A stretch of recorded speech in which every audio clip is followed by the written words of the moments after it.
What's going on, y'all? It's Nick with Bear Family Farms. This evening came out here as the sun was setting, and I wanted to show you guys the pasture that we just pulled the nannies out of. Posted a video a while back about how this pasture looked, and at the time of that video I think we had about 60 or 70 head of nannies in here. So towards the beginning that's how much we had in here, but by the end of it we ended up having about 125 nannies in here, and it was on about 40 acres. And all these briar vines, like this right here, all this stuff had leaves on them. And I wanted to kind of take the same path as I did in that other video, so we can kind of see a before and after. And I might try and input that video in this video, or maybe even just add the comment section that video, so you guys can kind of see the damage that they've done and the work they put in here. They absolutely hammered this pasture. In the fall I'll probably come in here with a skid steer with a front end loader on, or front end brush cutter on it, and I'll mulch all this or shred all this briar vine down and hopefully get some grass in here. But there's a little bit of grass in here. A lot of it's old, but some of it is regrowth or new growth, and you can see the goats even ate some of it. You can see that right there. They ate the tips off of this Indian grass here. But let's see if we can kind of walk up in this creek bed and take a look at. It's gonna be hard to find a leaf on any of these vines, so but I'll kind of. But all these trees here, you can see some of the leaves are still on there, but they were all covered with leaves about that size right there. It's crazy. All of these vines were picked clean. Let's see if we can get that to focus.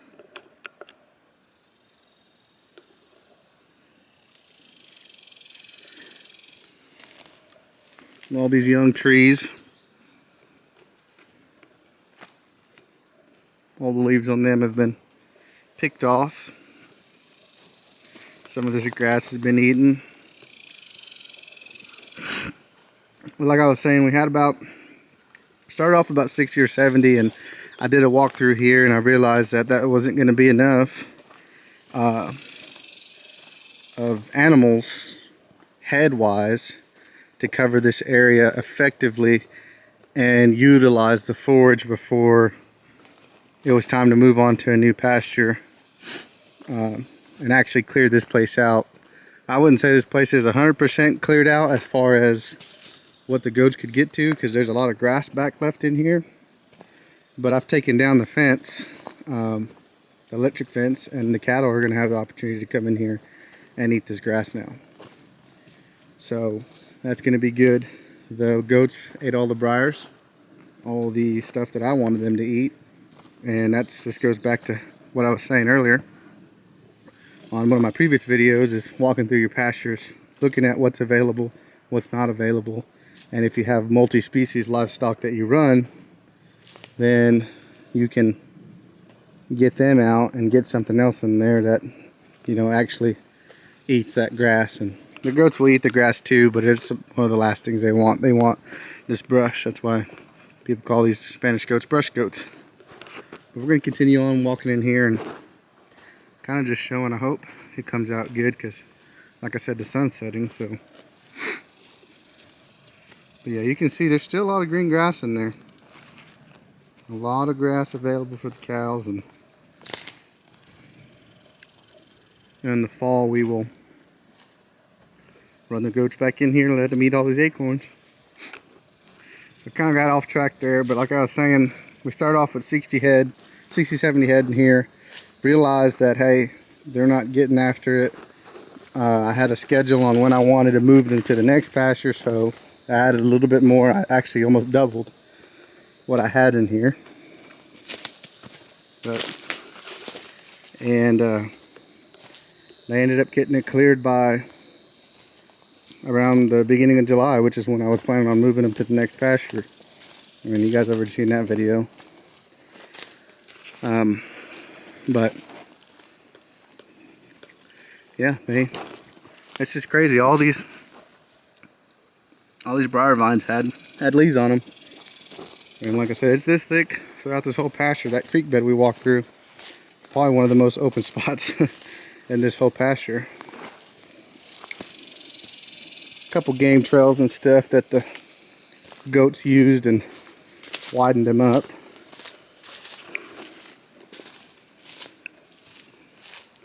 But it's just absolutely crazy. They got after that cedar tree there. Not much left on that cedar tree as far as what they can get to and what they can't.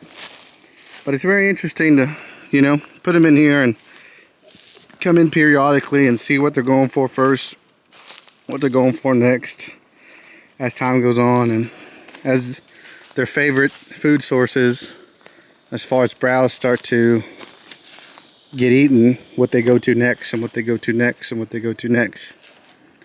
It's beautiful to watch. It's, you know, definitely learning every day. If you ain't learning something new every day, then, and you think you know it all, then you got other issues. But we're firm believers in being lifelong learners, and we're always trying to learn new stuff every day. We definitely don't claim to know it all. We've got a good set of mentors behind us and mentor us through raising these goats that have been doing it longer than we've even been alive. So, but that's just crazy what they can get done.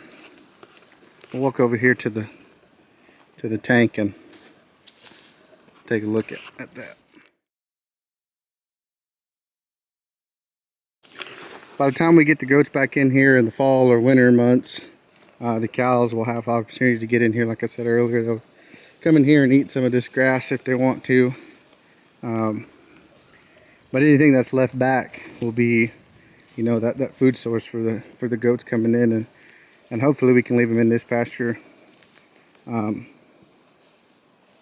the end of January, February time frame, and let them eat on this grass, let them eat on all those acorns. I mean, 40 acres of oak trees has a hell of a lot of acorns, but it's going to be good for them to have this grass to balance out that acorns, because those oak acorns and oak leaves and stuff like that have that tannic acid in them and can make the goats really sick if that's their only food source. But they've got mesquite beans, they've got cedar trees, they've got, you know, different types of grasses, Indian grass, blue stem, old grasses that are dead, and they'll eat all that stuff and it'll balance out the acorns that they're going to be eating. But it's here's another cedar tree they got after.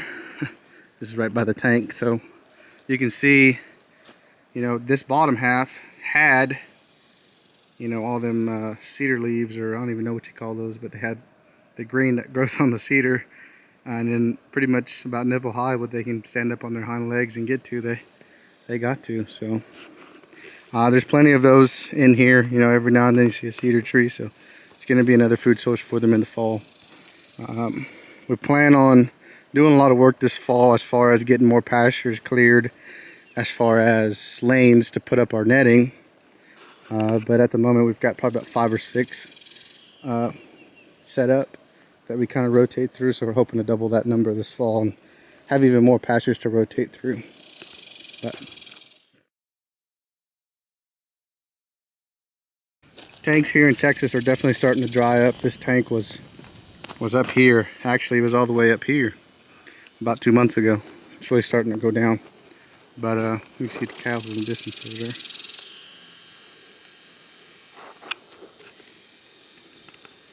But another reason I wanted to get them out at this time of the year in July, this is one of the tanks on this landowner's property that stays full year round. So I wanted to make sure that his cattle had a 100%, you know, good water source, because they take in a lot more water than the goats will. The goats, I mean, 125 head, actually it's about 130 head that I have in that pasture now. So 130 head of goats probably take in about, I don't know, 1 to 2 gallons per day per head.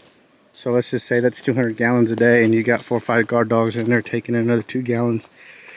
So let's just round it up to 250, you know, 250 gallons. But if you got 50 cattle taking in, I don't know, 10, 15 pounds, or 10, 15 gallons a day, I'd much rather have them on a good water source like this pasture has. But all this stuff, guys, was was just covered in this stuff. You can see kind of where I came in with a mower. Like I was saying, you know, I cut my paths and get the areas ready for the netting. But I had a halfway point. I had cut this pasture in half because I was gonna do 20 acres and 20 acres, but we got rain, and I don't know, hell, when was that, February or March, and this creek bed flooded up and kind of ended up ruining that plan. This was my original crossing point. It's been one of my previous videos, and that water was higher than this PVC post. But that's enough of me yapping, y'all. I just wanted to walk around in here a little bit and kind of show you guys some of the work that these Spanish goats can put in and get after for you. Like I said, look at that. That whole thing was all leafy. Had them leaves on them right there. And now look at it. Hard to find a leaf on there. And it's like that throughout this whole pasture. But be sure to like and subscribe, guys. We're gonna kind of trying to be putting out a piece of content, a video every weekend, and find the time to put these together and get them uploaded and whatnot. So if you guys have something else you guys want to see, some of you guys have been letting us know, and we're kind of putting together a list of things that we can do and kind of put out there. But if you guys got anything else, just let us know. Be sure to like and subscribe, and we will see you guys later.